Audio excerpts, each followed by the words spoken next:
तो आज हमने जानना है कॉम्प्लेक्स इंटरडिपेंडेंस के बारे में। ये भी एक अप्रोच या थ्योरी है इंटरनेशनल पॉलिटिक्स की। और जहाँ तक सोफ़ा हमने स्टडी किया रियलिज़म को, न्यू रियलिज़म को, इसके अलावा हमने लिबरलिज़म और न्यू लिबरलिज़म देखी है।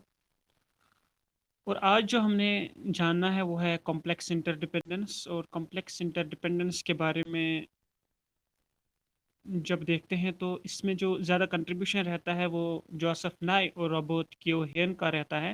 वो दोनों अमेरिकन ओरिजिन के थे, यूनाइटेड स्टेट्स से थे। तो कॉम्प्लेक्स इंटरडिपेंडेंस का जो आइडिया है जो पुट फोर्थ किया था रॉबर्ट कियोहेन और जोसेफ नाई ने, और इसमें उन्होंने क्या बताया है, जो स्टेट्स और इनके इंटरेस्ट, इनके फॉर्चून्स होते हैं, स्टेट्स एंड देयर फॉर्चून्स जो होते हैं ये कभी सेपरेट नहीं हो सकते हैं।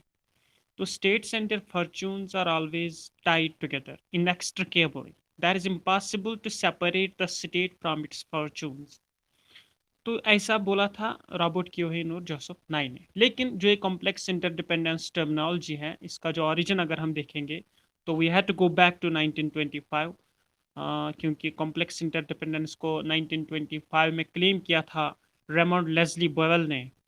Raymond Leslie Buell claimed about complex interdependence in 1925 जब उन्होंने डिस्क्राइब किया एक न्यू ऑर्डर को।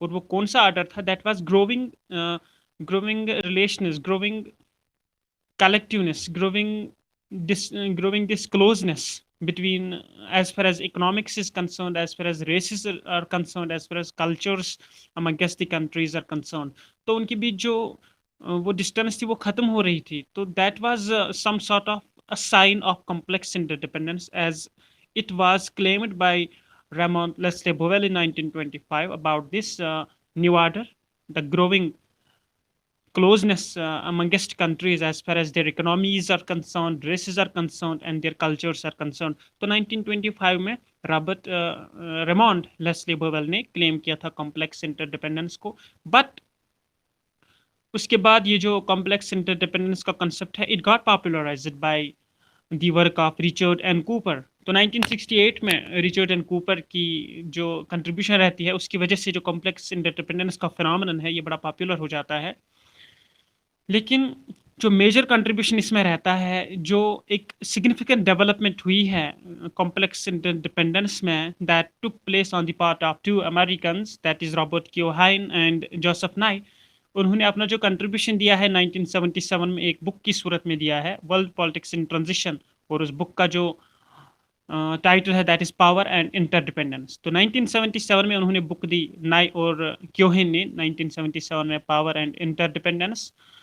उसमें वो क्या बताते हैं, जब उनके फिनोमेनन, उनके पॉइंट्स को देखते हैं तो उसमें से डायरेक्टली ये एनालाइज, जब उन्होंने कॉम्प्लेक्स इंटरडिपेंडेंस के फिनोमेनन को किया है तो वो सम सॉर्ट ऑफ क्रिटिक हो जाता है। उनके जो पॉइंट्स हैं कॉम्प्लेक्स इंटरडिपेंडेंस में जब वो एनालाइज करते हैं तो वहाँ सम सॉर्ट ऑफ क्रिटिक हो जाता है पॉलिटिकल रियलिज्म का।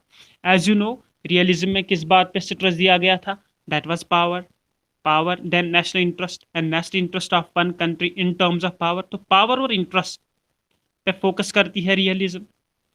फिर एनार्की और हेरार्की आती है न्यू रियलिज्म में। ऑफेंसिव डिफेंसिव रियलिज्म आती है, पावर मैक्सिमाइजर, सिक्योरिटी मैक्सिमाइजर्स। फिर लिबरलिज्म में फ्रीडम मिल जाती है। तो न्यू लिबरलिज्म थोड़ा सा ग्लोबलाइजेशन को रिप्रेजेंट करता है। अब जो कॉम्प्लेक्स इंटरडिपेंडेंस आई है, कॉम्प्लेक्स इंटरडिपेंडेंस भी लिबरलिज्म और न्यू लिबरलिज्म की तरह ही आई है।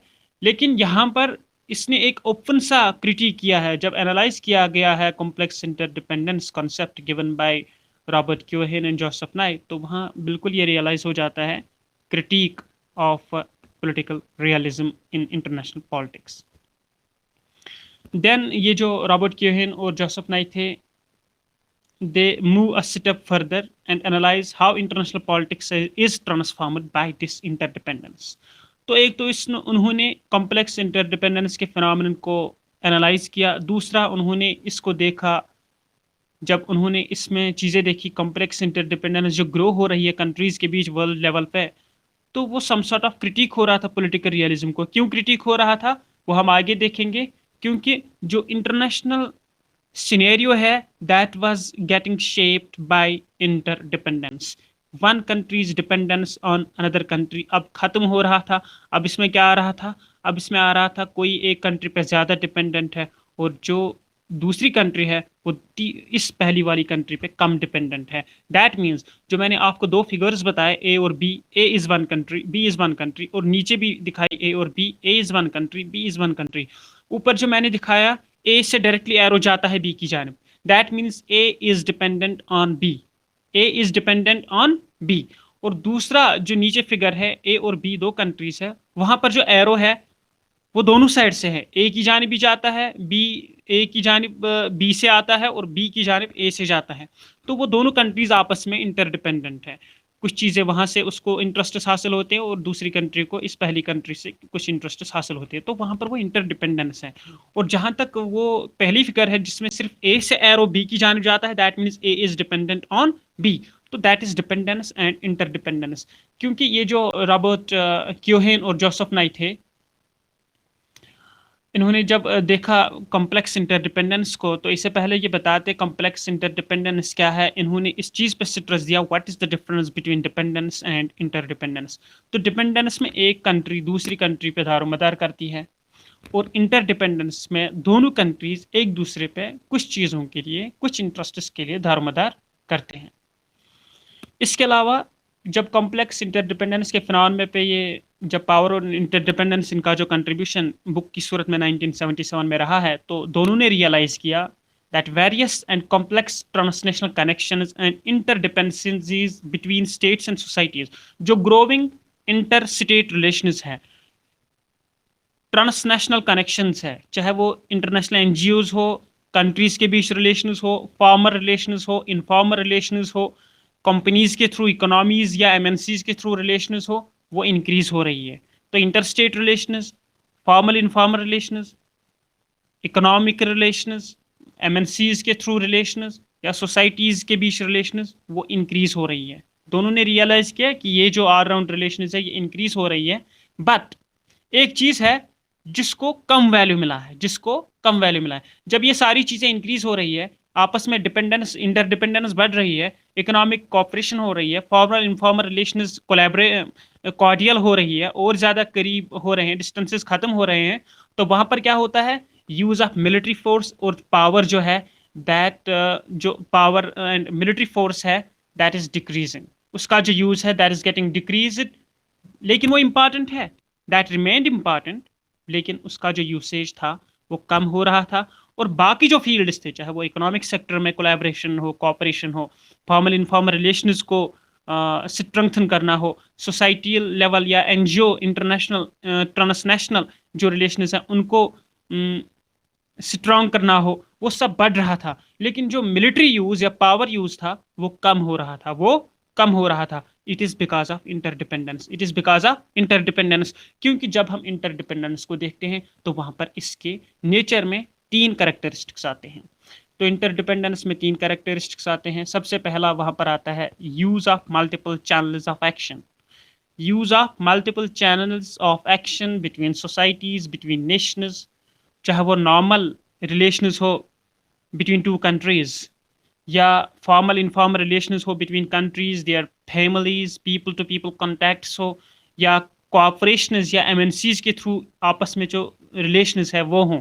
तो ये जो use of multiple channels of action between states और societies, multiple channels of action, यहाँ पर फॉर्मल भी आती है, यहाँ पर इनफॉर्मल भी आते हैं, पीपल टू पीपल कॉन्टैक्ट्स आते हैं, society versus society, NGOs versus nation, NGOs versus NGOs, MNCs एक कंट्री की दूसरी कंट्री में, या यहाँ पर स्टेट्स की डिप्लोमेटिक रिलेशंस आपस में, ये सारी जो आते हैं ये मल्टीपल चैनल्स है। That is why complex channels और मल्टीपल चैनल्स। तो ये कॉम्प्लेक्स फिनोमेनन है। मल्टीपल चैनल्स ऑफ एक्शन सबसे पहला कैरेक्टरिस्टिक है कॉम्प्लेक्स इंटरडिपेंडेंस का। और दूसरा, अब एक कंट्री दूसरी कंट्री पे डिपेंड है और दूसरी कंट्री पहली वाली कंट्री पे भी डिपेंड है, तो that means they are interdependent, they are interdependent. जब वो इंटरडिपेंडेंट होते हैं that means there is no hierarchy of issues और इंटरेस्ट्स विद चेंजिंग लिंकेजेस। जो इनके पीछे लिंकेजेस बढ़ रहे हैं, चेंज हो रहे हैं, जो पहले ये सेपरेट थे, डिस्टेंस्ड थे, अब ये क्लोज हो रहे हैं और ज्यादा कॉर्डियल हो रहा है, स्ट्रॉन्ग इनकी रिलेशन हो रही है, तो वहाँ absence of hierarchy of issues आती है।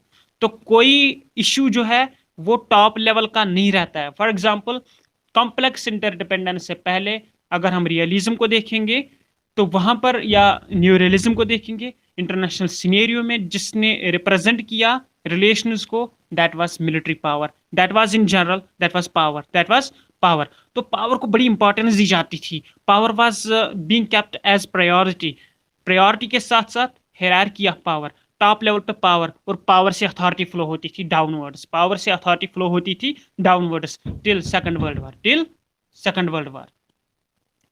लेकिन जो ये दूसरा कैरेक्टरिस्टिक है, there is absence of hierarchy of issues. तो यहाँ पावर प्रायोरिटी नहीं है, यहाँ पावर प्रायोरिटी नहीं है। ठीक है, वो भी इंपॉर्टेंट है, पावर और मिलिट्री फोर्स इंपॉर्टेंट है, सिक्योरिटी इंपॉर्टेंट है, लेकिन वो यहाँ पर सीन को डोमिनेट नहीं करेंगे। यहाँ बाकी इंटरेस्ट इंपॉर्टेंट है, and military option is last option, military option is last option. First you have to cooperate, first you have to cooperate from all sectors, from all angles, from all levels, in all areas. But if there will be disputes, you have to try to solve those very disputes through cordial, through peaceful means. लेकिन अगर वहाँ बात नहीं बनती है, तब जाके last option जो आपके पास रहता है कॉम्प्लेक्स इंटरडिपेंडेंस में, that is military option. Otherwise military option का यहाँ बहुत कम वैल्यू है कॉम्प्लेक्स इंटरडिपेंडेंस में, क्योंकि जो तीसरा कैरेक्टरिस्टिक है वो भी इसी के बारे में बात करता है। You have to bring a decline in use of military force, आपने मिलिट्री फोर्स का यूज जो है वो कम करना है। तो कॉम्प्लेक्स इंटरडिपेंडेंस में तीन कैरेक्टरिस्टिक्स है। One is multiple channels of action between societies, national, चाहे वो फॉर्मल हो, इनफॉर्मल हो, नॉर्मल रिलेशंस हो, एमएनसीज के थ्रू रिलेशंस हो, that is complex set of relations और चैनल्स। और दूसरा absence of hierarchy of issues, यहाँ सारे इश्यूज इंपॉर्टेंट है और मिलिट्री इशू इंपॉर्टेंट नहीं रहेगा, मिलिट्री ऑप्शन एंड पे रहेगा, उसका जो वैल्यू है वो डोमिनेट नहीं करेगा पहले की तरह, रियलिस्टिक वर्ल्ड की तरह। तो यहाँ पर बाकी इश्यूज इंपॉर्टेंट है। और तीसरा जो है, you have to bring a decline as far as usage of military power is concern. आपने सबसे एंड पे निचला ऑप्शन और लास्ट ऑप्शन, जब सारे ऑप्शंस फेल हो जाएंगे, पीसफुली सेटलमेंट ऑफ डिस्प्यूट्स वो भी फेल हो जाएंगे, सारे ऑप्शंस आपके फेल हो जाते हैं, तब जाके आप मिलिट्री यूज कर सकते हो, तब आप मिलिट्री ऑप्शन को चूज कर सकते हो। तो तीसरा कैरेक्टरिस्टिक है bringing about a decline in use of military force in international politics और इंटरनेशनल रिलेशंस। तो ये तीन कैरेक्टरिस्टिक्स है कॉम्प्लेक्स इंटरडिपेंडेंस के। और जहां तक कॉम्प्लेक्स इंटरडिपेंडेंस जो जोसेफ नाई और रॉबर्ट कियोहिन ने दी है, इसको ब्राले रीडिंग में इसको नाम दिया गया है इंस्टीट्यूशनलिज्म। तो ब्राले रीडिंग में कॉम्प्लेक्स इंटरडिपेंडेंस जो नाई और कियोहिन की है, that is known as institutionalism in ब्राले रीडिंग। और जहां तक इस कॉम्प्लेक्स इंटरडिपेंडेंस की बात है, इसको कंसिडर किया गया है a critical response to political realism. जो इंटरनेशनल रिलेशन में हेनस जे मॉर्गनथौ की थ्योरी आई है रियलिज्म, उसके लिए ये एक क्रिटिकल मतलब एक क्रिटिक सा आ गया है ये जो कॉम्प्लेक्स इंटरडिपेंडेंस, क्योंकि रियलिज्म में पावर को ग्लोरीफाई किया गया है और यहाँ पर पावर को छोड़ के, मिलिट्री यूज को छोड़ के, बाकी कॉम्प्लेक्स इशू को ग्लोरीफाई किया गया है आपस में रिलेशंस बढ़ाने के लिए, चाहे वो इकोनॉमिक लेवल हो, रेसिस हो, या कल्चर्स हो, या बाकी जो भी रिलेशंस है, all round relations except military और पावर, वो यहाँ पर इंक्रीज हो रही थी आपस में, कंट्रीज की इंटरडिपेंडेंस एक दूसरे के साथ इंक्रीज हो रही थी। और मिलिट्री ऑप्शन यहाँ पर एंड पे रहता है, पावर ऑप्शन यहाँ पे एंड पे रहता है। लेस और decline in the usage of power यहाँ पर इंपॉर्टेंस दी गई है। तो पावर का बहुत कम यूज आपने करना है, अगर जरूरत पड़े तब करना है, अदरवाइज रियलिज्म में ग्लोरीफाई किया गया था पावर को। दैट इज वाई जब यहाँ पर पावर और मिलिट्री यूज को कम वैल्यू दिया गया है, लास्ट ऑप्शन माना गया है, we can say it is a critical response to realism, it is a strong criticise to realism. और जहाँ तक कियोहिन और जोसेफ नाई की बात है, दे आर्ग्यू दैट ये जो डिक्लाइन ऑफ मिलिट्री फोर्स हुई है, it is a policy tool and it led to increase in economic and other forms of interdependence between the countries. तो जब डिक्लाइन हुआ है मिलिट्री यूज और बाकी सेक्टर जो रहे हैं, जब मिलिट्री यूज का आपने पॉलिसी टूल के तहत यूज कम किया है और बाकी इश्यूज जो रहे हैं, बाकी एरियाज जो रहे हैं, चाहे वो कल्चरल लेवल पे हो, पॉलिटिकल लेवल पे हो, या नेशनल, ये जो फॉरेन रिलेशंस हो एक दूसरे के साथ, इंटरेस्ट्स के लिए आपकी इकोनॉमिक रिलेशंस हो, इंपोर्ट एक्सपोर्ट हो, ये सारी चीज़ें, इनकी जो इंटरडिपेंडेंस से एक दूसरे पे दारोमदार या मुनस्सर रहने का हुआ, वो इंक्रीज होता गया। और इसकी वजह से कॉपरेशन जो स्टेट्स के बीच वो बढ़ गई, क्योंकि इसमें जो बड़ी चीज़ आ गई है वो हुई डिक्लाइन ऑफ मिलिट्री यूज। इसीलिए उन्होंने आर्ग्यू किया that decline of military use as a policy tool and increase in economic and other forms of interdependence should increase the cooperation among states। ये जो बाकी चीजों में आप इंटरडिपेंडेंस कर रहे हो, इसकी वजह से ग्लोबल लेवल पर स्टेट्स के बीच कॉपरेशन वो बढ़ जाएगी। दैट इज वाई ये कंसिडर किया गया है this work posed a vital challenge to political realism of realists। और एक तो ये क्रिटिसाइज मतलब कंसिडर की गई, ये क्रिटिसाइज हुई है रियलिज्म का, ये जो कॉम्प्लेक्स इंटरडिपेंडेंस आ गई। और दूसरा इसको फाउंडेशन माना गया है, बेसिक स्टोन और माइलस्टोन माना गया है to the theories like liberalism and new liberalism और न्यू इंस्टीट्यूशनलिज्म। इसके अलावा जब हम कॉम्प्लेक्स इंटरडिपेंडेंस के बारे में देखते हैं कि पॉजिटिव रोल ऑफ जो इंटरडिपेंडेंस है वो कहाँ से अपीयर हुआ है, सोशोलॉजिस्ट में एक फिलासफर आता है मैनुअल कंत ने एक कंट्रीब्यूशन दिया है टुवर्ड्स परपेचुअल पीस, वो भी कंसिडर किया गया है, पॉजिटिव रोल ऑफ इंटरडिपेंडेंस है उसमें। और दूसरा है Norman Angell's great illusion, Norman Angell's की ग्रेट इल्यूजन और इमैनुअल कंत की टुवर्ड्स परपेचुअल पीस, उन दोनों को कंसिडर किया गया है पॉजिटिव रोल ऑफ इंटरडिपेंडेंस। अगर इंटरडिपेंडेंस कहीं पर अपीयर हुई है तो इमैनुअल कंत की टुवर्ड्स परपेचुअल पीस में हुई है, नॉर्मन एंजल्स की ग्रेट इल्यूजन में हुई है, या इससे पहले बाकी जैसे रिचर्ड कूपर ने 1968 में दी है, या 1925 में क्लेम की थी रेमोंड लेस्ली बोवेल ने। लेकिन जो मेजर कंट्रीब्यूशन कॉम्प्लेक्स इंटरडिपेंडेंस के लिए रहा है that was on the part of Robert Keohane and Joseph Nye in the form of power and interdependence in 1977। और इसमें इन जनरल क्या होता है, इसमें ये कहते हैं कंट्रीज के बीच जो सारी रिलेशन है वो बढ़नी चाहिए because they are interdependent on one another on each other. और जो मिलिट्री यूज है उसका कम होना चाहिए यूज, पावर को ज्यादा ग्लोरीफाई नहीं करना है। डिस्प्यूट जन्म लेते हैं तो उसको पीसफुली सॉल्व करने हैं। चैनल्स ऑफ कम्युनिकेशन आपस में हमने बढ़ाने हैं, चाहे वो फॉर्मल हो इनफॉर्मल हो या बाकी हो। तो मिलिट्री यूज यहाँ डिक्लाइन होना चाहिए। बाकी इशूज भी इंपॉर्टेंट है और मिलिट्री डोमिनेट नहीं करेगी, पावर डोमिनेट नहीं करेगा। ये सब इन्होंने कॉम्प्लेक्स इंटरडिपेंडेंस में बताया है और आगे रियलाइज किया है, आर्ग्यू किया है कि जब एक ग्रोइंग इंटरडिपेंडेंस बढ़ रही है इससे वर्ल्ड लेवल पे जो कंट्रीज हैं इनके बीच, स्टेट्स के बीच क्या होती है, कोऑपरेशन जो है वो इंक्रीज होती है। और एक क्रिटिसाइज पोज करती है ये कॉम्प्लेक्स इंटरडिपेंडेंस रियलिज्म को। तो this was all about complex interdependence and now we have to study structural approach, जिसमें हमने मार्क्सिज्म थोड़ा देखना है इंटरनेशनल लेवल का। मार्क्सिज्म जैसे हमने देखना है डिपेंडेंसी आंद्रे गुंडर फ्रैंक की और इमैनुअल वैलेरस्टाइन की भी हमने डिपेंडेंसी देखनी है, वो हम कल देखेंगे दोनों because they are inter related, almost उनमें सेम चीज़ें हैं। That is why we will discuss both of them tomorrow.